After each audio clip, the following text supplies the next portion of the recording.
Hello students, welcome to all of you in this class 9th. This is your subject science and chapter number 3, atoms and molecule. This is your video number 48. Okay students, in the previous class we have learned about the Berzelius, J.J. Berzelius symbols. Okay students, in this class we will start to our new topic that is known as atomic mass unit. Let's start to the topic. What is mean by atomic mass? Atomic mass unit. Okay students, atomic mass unit. Okay students, तो atomic mass unit क्या है, तो इसके बारे में सबसे पहले हम इसमें स्टडी करेंगे. एटॉमिक मास यूनिट को यूज़ करने से पहले सबसे पहले हम आपको बता दें जो भी आपके एलिमेंट्स होते हैं, ठीक है बच्चों, उन सभी के क्या होते हैं बच्चों, एटॉमिक मास होते हैं. क्या होते हैं बच्चों? एटॉमिक मास होते हैं. एटॉमिक मास को हम रिलेटिवली फाइंड किया जाता है. कैसे फाइंड किया जाता है बच्चों? रिलेटिवली फाइंड किया जाता है. उन्हें सबसे पहले ऑक्सीजन के साथ में कॉम्बिनेशन करके मोस्ट ऑफ द एलिमेंट्स को फाउंड किया गया था नेचर में, एंड आफ्टर देन उसके बाद इसमें कार्बन के साथ में उन्हें रिलेट किया गया. कैसे रिलेट किया गया, चलिए स्टडी करते हैं बच्चों और देखते हैं इसमें क्या बताया है इसमें आपको एटॉमिक मास यूनिट में. देखें बेटा, ये the mass of an atom, the mass of an atom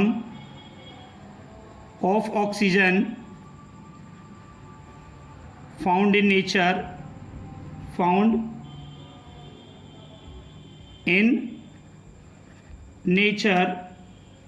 was taken to be 16 and 1/16 mass of an atom of oxygen. सबसे पहले बच्चों हमने यहाँ पर देखा कि जो एटम है, ठीक है, इसको हमने स्टैंडर्डली यूज़ इसलिए किया बच्चों बिकॉज ऑक्सीजन जो है मोस्ट ऑफ द एलिमेंट के साथ में फ्री स्टेट में नेचर में पाई जाती है. ओके स्टूडेंट्स, तो यहाँ पर हमने इसे देखा 1/16 mass of an atom of oxygen was taken as atomic mass unit. Atomic mass unit. Okay students, इसे हम शॉर्ट फॉर्म में AMU भी लिखते हैं, atomic mass unit. Okay students, later in 1961 में क्या हुआ बच्चों, ठीक है, IUPAC, जैसे कि बच्चों मैंने प्रीवियस वीडियो में बताया था. IUPAC क्या है बच्चों? International union pure applied chemistry. Okay student, adopted unified atomic mass unit. Unified atomic mass unit. Unified atomic mass unit, जिसे बच्चों यू से डिफाइन किया गया, ठीक है, या फिर इसे हमने बताया है बच्चों, यहाँ पर जो बताया गया था ये डॉल्टन से लिया गया था. डॉल्टन जो साइंटिस्ट हैं उनके नेम से सिंबल लिया गया DA. क्या लिया बच्चों? As the unit of atomic mass, as the unit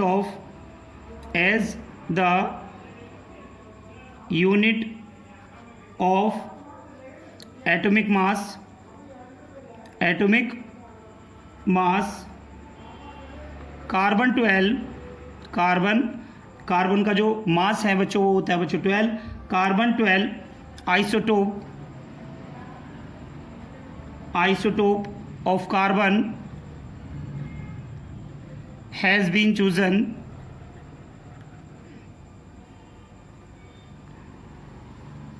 as the reference and its atom is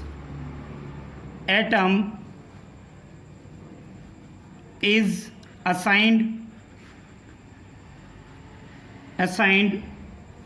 a mass of exactly a mass of exactly 12 U, यानी unified atomic mass unit. Okay students, तो यहाँ से unified atomic mass unit को किस तरीके से define किया गया बच्चों, देखें सभी students. Unified atomic mass unit, atomic mass unit in U is equal to 1/12 the mass of a carbon 12 atom। ठीक है स्टूडेंट, तो आपका जो भी मैंने अभी आपको बताया उसमें आपको बस ये पॉइंट, आपको अगर ये लर्न करने में कोई प्रॉब्लम हो रही है बेटा तो आप इसको ये ध्यान रख सकते हैं कि यूनिफाइड एटॉमिक मास जो यूनिट थी वो इक्वल थी बच्चों किसके, 1/12 mass of the carbon 12 atom. ठीक है बच्चों, तो इसी को ही यहाँ पर फॉर्मूला बनाकर आपको बता रहे हैं बच्चों हम यहाँ पर। 1 atomic mass unit, atomic mass unit is equal to mass of carbon 12 atom upon में 12, यानी मास ऑफ कार्बन 12 का 1/12। Okay students, absolute mass of carbon 12 कितना होता है बच्चों, एब्सोल्यूट mass of carbon 12 atom is equal to 1.99 into 10⁻⁻23 gram होता है। ओके स्टूडेंट्स, इसीलिए इस प्रकार से हम क्या देख सकते हैं, देयरफॉर क्या लिखेंगे बच्चों, therefore atomic mass unit, 1 atomic mass unit, 1 atomic mass unit is equal to mass of carbon 12 atom कितना है बच्चों, 1.99 इंटू 10⁻⁻23 इन ग्राम अपॉन में डिवाइड बाय 12। इसको जब हम सॉल्व करके देखेंगे बेटा तो आपका जो आंसर आएगा वो कितना आएगा बेटा, इसमें 1.66 इंटू 10⁻⁻24 ग्राम। ओके स्टूडेंट्स, तो 1 एटॉमिक मास यूनिट हम यहाँ से सॉल्व करते हैं। ओके स्टूडेंट, जो मैंने आपको ब्लू और ग्रीन पॉइंट मैंने आपको बताए हैं, ठीक है, इनको भी अगर आप लर्न करते हैं तो ये सारे पॉइंट्स आपको लर्न हो जाते हैं। ओके स्टूडेंट, तो सबसे पहले आप अपनी कॉपी में इन सारे पॉइंट्स को आप अच्छे से नोट करेंगे, फिर दोबारा से ये पॉइंट्स को अगर आप रिवाइज करेंगे कि जैसे कि मैंने आपको बताया यूनिफाइड एटॉमिक मास यूनिट क्या होती है बच्चों, 1/12 of mass of carbon 12 atom, this is your definition. ठीक है बच्चों, अगर एग्जाम में आपके आती है तो आप केवल इतना भी लिखेंगे तो भी आपको कंप्लीट मार्क्स आपको दिए जाएंगे। ओके स्टूडेंट्स, ठीक है, तो एब्सोल्यूट मास ऑफ कार्बन 12 कितना होता है, 1.99 इंटू 10⁻⁻23 ग्राम। तो यहाँ पर हम ये जो वैल्यू है उसको जब यहाँ पे पुट करेंगे, जब हम इसको सॉल्व करेंगे डिवाइड बाय 12 से करेंगे तो आपको मिलेगा 1.66 into 10⁻⁻24 gram. Okay students, note करिए सभी। नेक्स्ट पॉइंट है बच्चों आपका relative atomic mass. Relative atomic mass क्या है बच्चों, relative atomic mass is the average mass of atoms of an element as compare to the 1/12 mass of 1 carbon 12 atom. तो बच्चों ये जो भी डेफिनेशन में आपको रिलेटिव एटॉमिक मास या एटॉमिक मास यूनिट जो भी मैं आपको करा रहा हूँ बेटा, ये जब मैं न्यूमेरिकल्स आपको कराऊंगा तो ये सारे पॉइंट्स आपको जब फॉर्मूला आप यूज़ करेंगे, किस तरीके से आपके न्यूमेरिकल्स यहाँ से पूछे जाएंगे तो वो आपको सारे पॉइंट्स आपको अच्छे से और ज़्यादा क्लियर हो जाएंगे। तो कंसिस्टेंटली ये सारी चीज़ों को आप नोट करते जाइए। तो रिलेटिव एटॉमिक मास यूनिट अब बताएं यहाँ से हम, तो इसे कैसे लिखते हैं बच्चों, रिलेटिव एटॉमिक मास के लिए हम ए यूज़ करते हैं, रिलेटिव के लिए ए आर हम लगाएंगे यहाँ पर। Relative atomic mass is equal to average mass of 1 atom of element is divided by 1/12 the mass of carbon 12 atom. ठीक है बच्चों, तो ये फॉर्मूला होता है। तो सभी बच्चे अभी ये फॉर्मूले को ध्यान से अभी आप देखें। ठीक है, यहाँ पर मैंने आपको बताया द वर्ड एवरेज, एवरेज का मतलब क्या है बच्चों कि यहाँ पर मोस्ट ऑफ द एलिमेंट जो हैं हमारे जो नेचर में अकर होते हैं वो कंसिस्टेंटली आइसोटोप्स हो सकते हैं। Therefore all the atoms of the element do not have the same mass, यानी सभी के जो मास हैं वो सभी के सेम नहीं होते हैं। इसीलिए हम यहाँ पर एवरेज यानी रिलेटिव एटॉमिक मास हम निकालते हैं। ठीक है स्टूडेंट्स, तो हम यहाँ पर हम दिखाएंगे अब आपको रिलेटिव एटॉमिक मास, कुछ एलिमेंट्स के रिलेटिव एटॉमिक मास हम आपको दिखा रहे हैं जो हम न्यूमेरिकल्स में यूज़ करते हैं। ठीक है स्टूडेंट्स, तो नेक्स्ट टॉपिक को हम यहाँ पर नेम दे रहे हैं बच्चों। यहाँ पर देखें relative atomic mass, relative atomic mass, relative atomic mass of some elements. तो यहाँ पर कुछ एलिमेंट्स के आपको हम इसमें रिलेटिव एटॉमिक मास बताएंगे जिन्हें आप न्यूमेरिकल्स में यूज़ करेंगे बेटा। ठीक है, जैसे कि मैं आपको डायरेक्ट अब सिंबल लिख के समझाऊंगा बेटा, ये तो ध्यान रखें बेटे। नंबर फर्स्ट आता है आपका हाइड्रोजन। ठीक है स्टूडेंट्स, एंड हाइड्रोजन का जो रिलेटिव एटॉमिक मास होता है, रिलेटिव एटॉमिक मास जिसे हम AR से हम रिप्रेजेंट कर रहे हैं। ठीक है बच्चों, तो ये AR हो गया बेटा यहाँ पर, एंड ये हो गया आपके एलिमेंट्स। ठीक है, तो मैंने यहाँ पर रिलेटिव एटॉमिक मास जो हम यूज़ करते हैं डेट इज़ नोन एज 1.0। ठीक है स्टूडेंट्स, इसे हम यूज़ करते हैं। ठीक है, सेकंड होता है बच्चों आपका कार्बन। कार्बन का जो रिलेटिव एटॉमिक मास होता है बच्चों 12.0। नंबर थर्ड हम ले रहे हैं यहाँ से, आपका आता है बच्चों ऑक्सीजन। ऑक्सीजन का जो रिलेटिव एटॉमिक मास होता है बच्चों 16.0 होता है। ठीक है, इन्हें हम न्यूमेरिकल्स में यूज़ करते हैं बेटा, ये ध्यान रखें। हाइड्रोजन के लिए जब एटॉमिक मास हम बोलें या रिलेटिव एटॉमिक मास बोलें बेटा, तो केवल 1 लिया जाएगा। कार्बन के लिए 12 लेते हैं। ठीक है, ऑक्सीजन के लिए हम 16 लेते हैं। नेक्स्ट आप देख रहे हैं नाइट्रोजन। नाइट्रोजन के लिए जो हम लेते हैं बच्चों यहाँ पर 14.0। नेक्स्ट देखें बच्चों क्लोरीन। क्लोरीन का जो एटॉमिक मास होता है, ठीक है, ये लिया जाता है बच्चों आपका 35.5। नेक्स्ट आप देख रहे हैं यहाँ पर सल्फर। सल्फर का सिंबल होता है बच्चों S, एंड इसका जो रिलेटिव एटॉमिक मास लिया जाता है वो लिया जाता है बच्चों सल्फर का 32। ठीक है स्टूडेंट्स, एंड कुछ सिंबल में आपको यहाँ पर आपको बताते हैं रिलेटिव एटॉमिक मास में। नेक्स्ट आता है बच्चों आपका सोडियम। सोडियम का सिंबल क्या होता है बच्चों Na। क्या होता है बच्चों सोडियम का Na। तो Na का जो एवरेज मास हम जो लेते हैं, इसमें रिलेटिव एटॉमिक मास 23 लिया जाता है बच्चों। ठीक है, ध्यान रखेंगे सभी स्टूडेंट्स। नेक्स्ट आता है बच्चों आपका कॉपर। कॉपर का सिंबल क्या होता है बच्चों Cu। ठीक है स्टूडेंट, कॉपर का सिंबल होता है Cu। ठीक है, एंड कॉपर का जो एवरेज एटॉमिक मास लिया जाता है वो लिया जाता है बच्चों 63.5। नेक्स्ट आपका आता है बच्चों सिल्वर। क्या आता है बच्चों silver.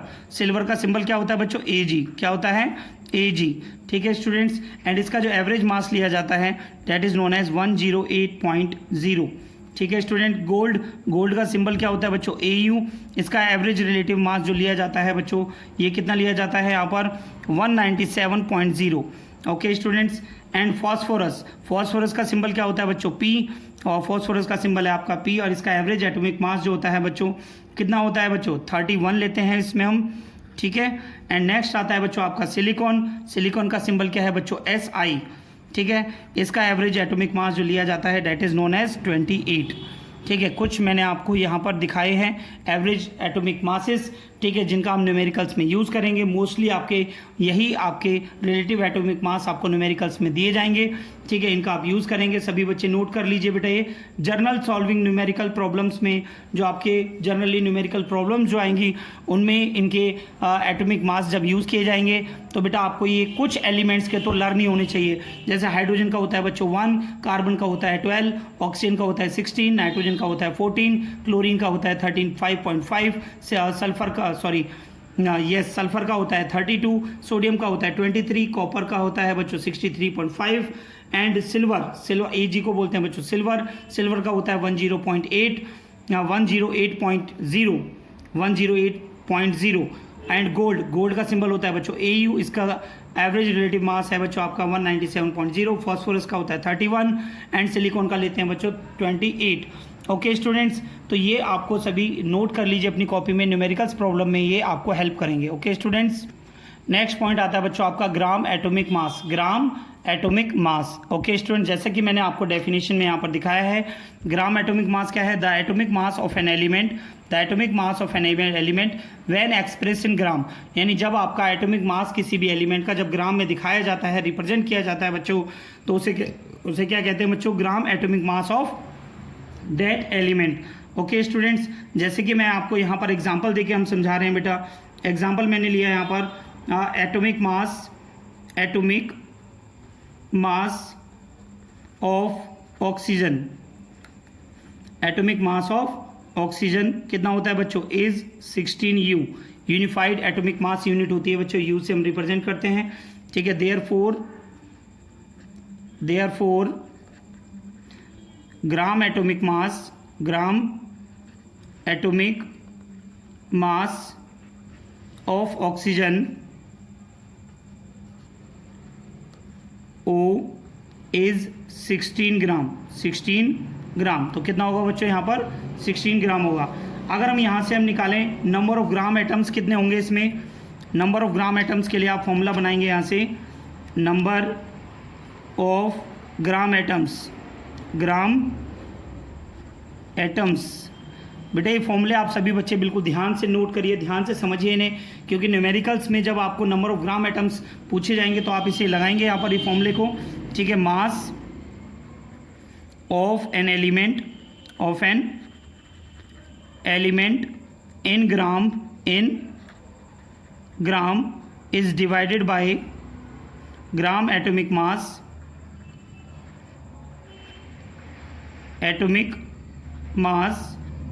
Of the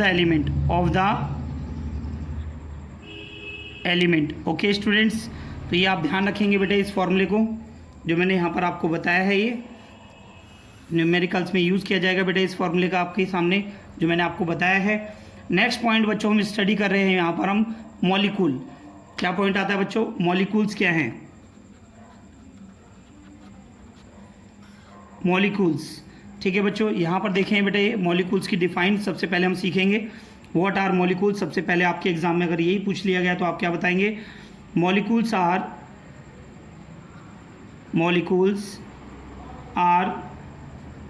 the smallest part of an element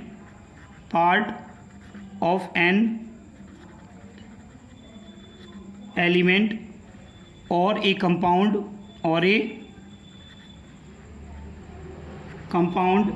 that has all the properties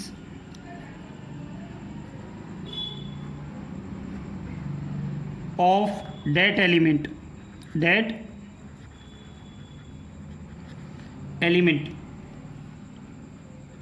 or compound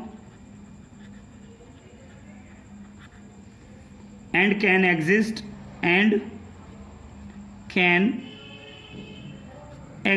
independently।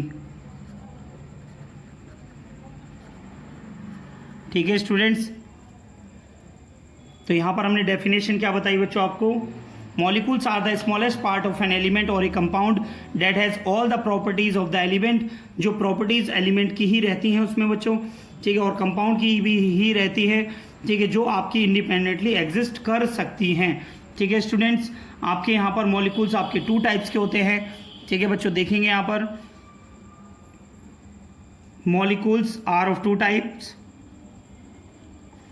Molecules are of 2 types. Number first,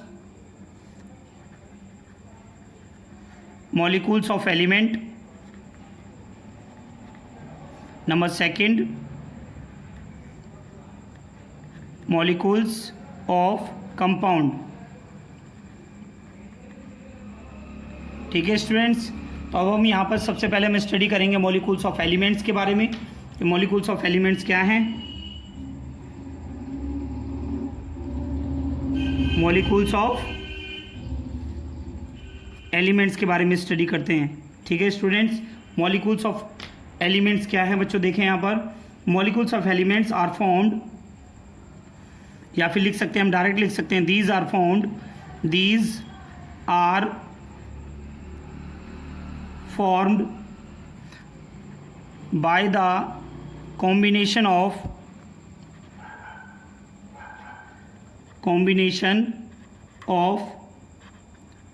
2 or more of the same, 2 or more atoms of the same element। ठीक है student, तो अब यहाँ से देखें, these are found by the combination of 2 और more atoms of the same elements. जैसे कि बच्चों आपको एग्जाम्पल यहाँ पर बता रहे हैं, हम यहाँ पर एग्जाम्पल आता है बच्चों आपका हाइड्रोजन। क्या आता है बच्चों? हाइड्रोजन। तो हम यहाँ पर मॉलिक्यूल्स, अगर आप मॉलिक्यूल्स ऑफ हाइड्रोजन लिखेंगे तो कैसे लिखेंगे? मॉलिक्यूल ऑफ हाइड्रोजन, ये आपका बनता है बच्चों 2 हाइड्रोजन के एटम से मिलकर, that is known as H2। ठीक है स्टूडेंट्स, जैसे आप यहाँ पर देख रहे हैं। एंड मॉलिक्यूल्स ऑफ ऑक्सीजन लिखेंगे,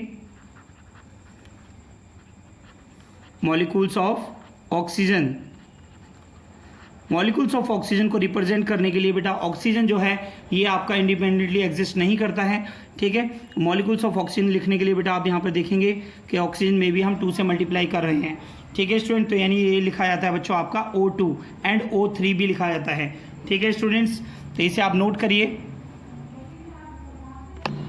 नेक्स्ट पॉइंट है बच्चों आपका एटोमिसिटी। एटोमिसिटी क्या है बच्चों? एटोमिसिटी के बारे में देखें बेटा सभी स्टूडेंट्स यहाँ पर। एटोमिसिटी मीन्स क्या है? The number of atoms present in a molecule, the number of atoms present in a molecule is called as its atomicity. यानी number of atoms present in a molecule, कितने number of atoms आपके present हैं किसी भी molecule में, उसे हम बोलते हैं बच्चों एटोमिसिटी। चलिए बच्चों, इसे हम डिटेल में सीखने के लिए यहाँ पर मैं आपको कुछ एग्जांपल्स मैं आपको देकर दिखाऊंगा। यहाँ पर कुछ आपको एग्जांपल बताऊंगा। जैसे कि आप देख रहे हैं यहाँ पर मैं आपको बताऊंगा अभी कि the atoms of most non metal combine to form discrete molecule, such molecule contain 2 और more atoms of the element. ठीक है, यानी कुछ आपके जो नॉन मेटल हैं, ठीक है, वो आपके 2 और मोर एटम से कनेक्ट होकर वो आपका मॉलिक्यूल बनाते हैं। ठीक है, यहाँ पर मैं आपको कुछ एग्जांपल मैं आपको दिखाऊंगा बेटा ये। ठीक है, जैसे अगर हम गैसेस में जाते हैं, किस में आते हैं बच्चों? Gases like hydrogen, oxygen, nitrogen and chlorine exist as diatomic molecule,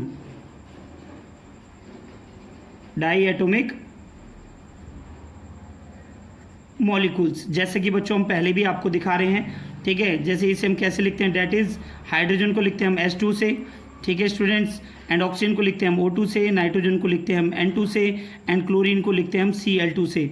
ठीक है स्टूडेंट्स, तो यहाँ से हम इस तरीके से हम इनको रिप्रेजेंट करके दिखाते हैं।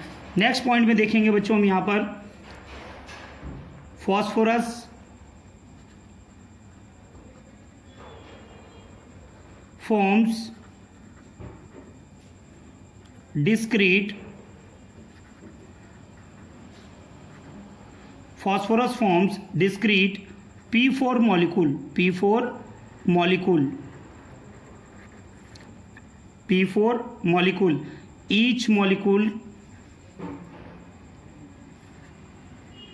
each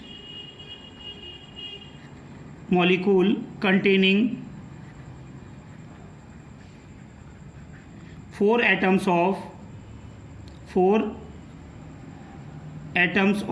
phosphorus। यानी जो भी आपके मॉलिक्यूल बनेंगे उनमें 4 एटम होंगे किसके बच्चों? फॉस्फोरस के होते हैं। तो इसी तरीके से इसकी जो एटोमिसिटी क्या होगी बच्चों? 10 atomicity of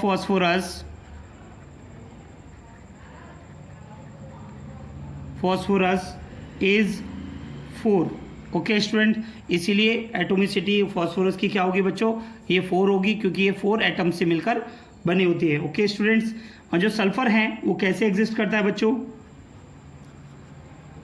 sulphur exist in S8 molecules. यानी जो सल्फर है वो हमेशा आपके 8 एटम्स जुड़े होते हैं। ठीक है, सल्फर के एक जो मॉलिक्यूल को बनाने के लिए। ओके स्टूडेंट, तो सभी बच्चे इसे नोट करें। कर लिया बच्चों सभी ने नोट? अब हम यहाँ पर इसमें हम नेक्स्ट पॉइंट हम आपको बताएंगे। नेक्स्ट पॉइंट है बच्चों आपका, ये आपके नॉन मेटल्स में मैंने आपको बताया, बट इन मेटल्स में क्या होता है बच्चों? इन metals in metals a very large number of atoms are closely packed. बेटा ध्यान रखेंगे ये सभी. पैक्ड एज कैसे पैक्ड होते हैं बच्चों? As crystals. ओके स्टूडेंट्स, दस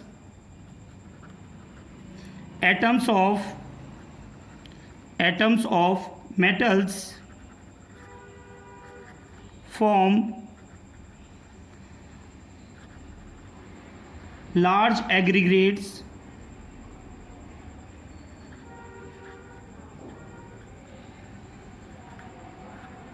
and no discrete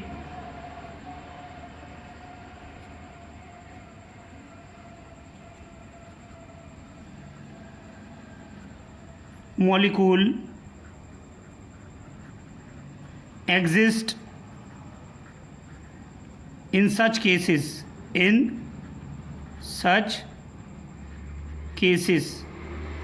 Therefore they do not have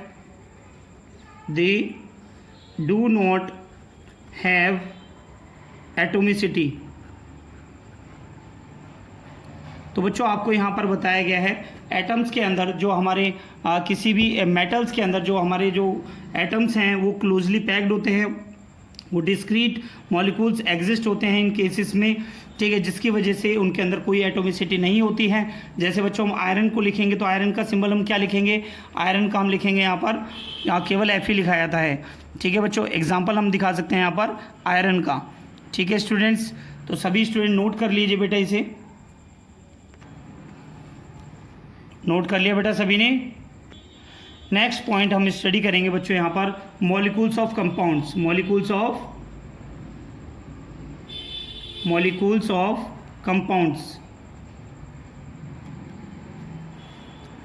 compounds में क्या होता है बेटा? तो यहाँ पर आप देखें, इसमें बेटा सभी स्टूडेंट्स ध्यान से देखें, इस तरह के जो भी सब्सटेंस हैं, ठीक है, उनमें more than one type of atoms पाए जाते हैं. ओके स्टूडेंट, तो सबसे पहले इसी बात को हम नोट करेंगे. if a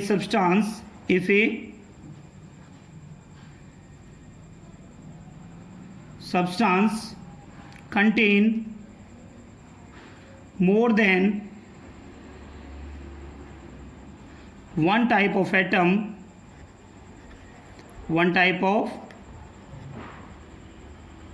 atoms, it is a compound. तो हम इसे क्या बोलेंगे बेटा? कंपाउंड कहेंगे. ओके स्टूडेंट्स, नेक्स्ट पॉइंट आप देखेंगे यहाँ पर, इन the molecules of compound,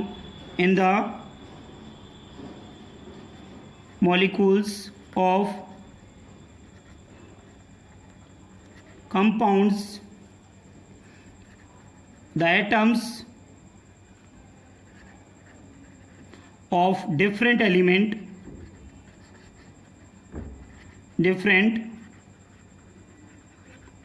elements are bonded together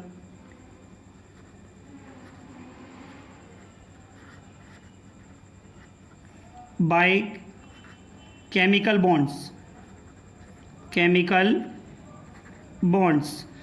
तो बेटा अब यहाँ पर देख रहे हैं, अगर कोई भी हमारे पास में ऐसा कोई सब्सटेंस है जिसमें आपके एक से ज़्यादा एटम पाए जा रहे हैं तो उसे हम कहते हैं बच्चों कंपाउंड. ठीक है, in the molecules of compound the atoms of different element are bonded together by the chemical bonds. ठीक है बच्चों, तो यहाँ पर आप ये चीज़ ध्यान रखेंगे, इसमें जो आपके जो एटम्स होते हैं, ठीक है, इसमें जो आपके एटम्स होते हैं, डिफरेंट जो एलिमेंट्स हैं, ठीक है, वो डेफिनेट प्रोपोर्शन बाय मास होते हैं. क्या होते हैं बच्चों? Definite proportion by mass. तो ध्यान रखेंगे इससे बेटा, the atoms of different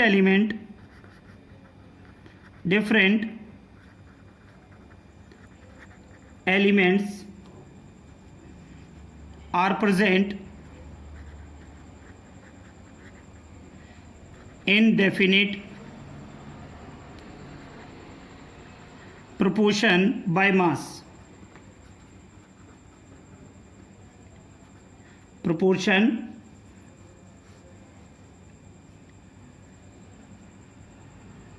proportion by mass. Okay students, ठीक है, तो ये सभी बच्चे ध्यान रखेंगे। बट जो सिंपल कंपाउंड्स होते हैं, ठीक है, वो आपके कोवलेंट बॉन्ड से बनते हैं, ठीक है, तो ये भी आप नोट कर लेंगे बेटा इसे। इन सिंपल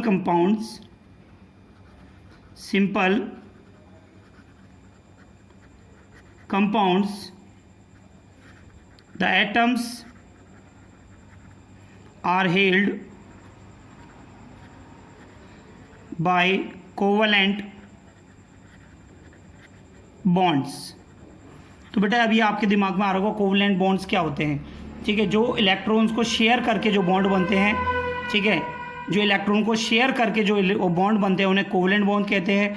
जो लॉस और गेन से बनते हैं उन्हें हम आयनिक बॉन्ड कहते हैं। इनके बारे में हम आगे आने वाली क्लासेस में हम सीखेंगे। ओके स्टूडेंट्स, यहाँ पर मैं आपको कुछ एग्जाम्पल देके समझा रहा हूँ, सभी बच्चे ध्यान से देखें। सम एग्जाम्पल ऑफ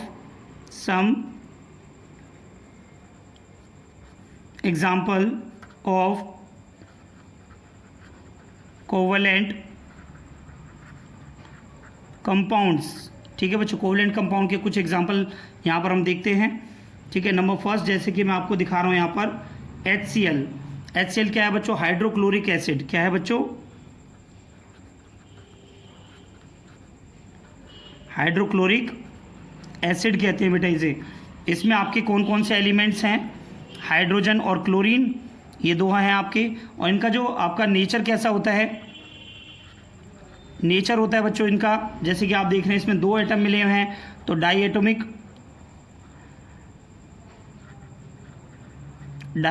मैंने लिख दिया यहाँ पर, डाया एटोमिक मैंने आपको बताया।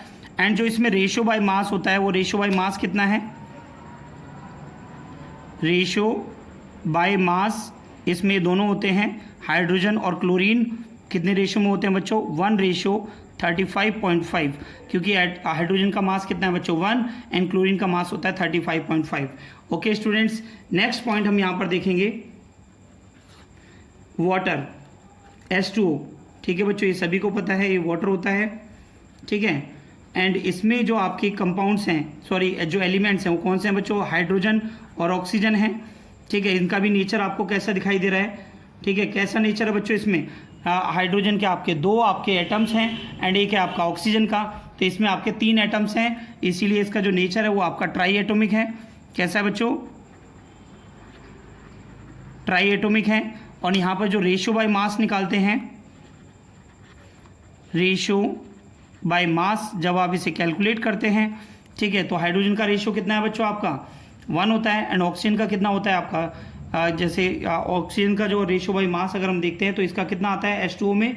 मैंने आपको सॉल्व करके ही बताया था, 1:8। कैसे आया था बच्चों? आपको पता है ना कि हाइड्रोजन के अंदर कितने एटॉमिक मास कितना है? 1, एटम कितने हैं? 2।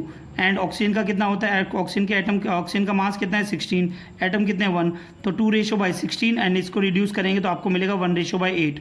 क्लियर है स्टूडेंट्स?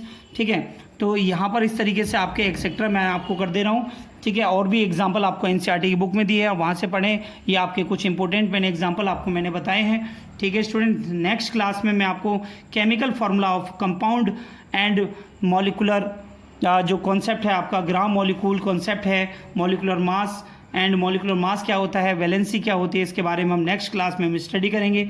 ओके स्टूडेंट्स, आज की क्लास में इतना ही। सभी बच्चे एनसीईआरटी से चैप्टर को पढ़ते रहिए, ठीक है, और ये सारे कंटेंट अपनी कॉपी में नोट करिए और इन्हें रिवाइज करें बार बार, ठीक है स्टूडेंट्स। Thank you.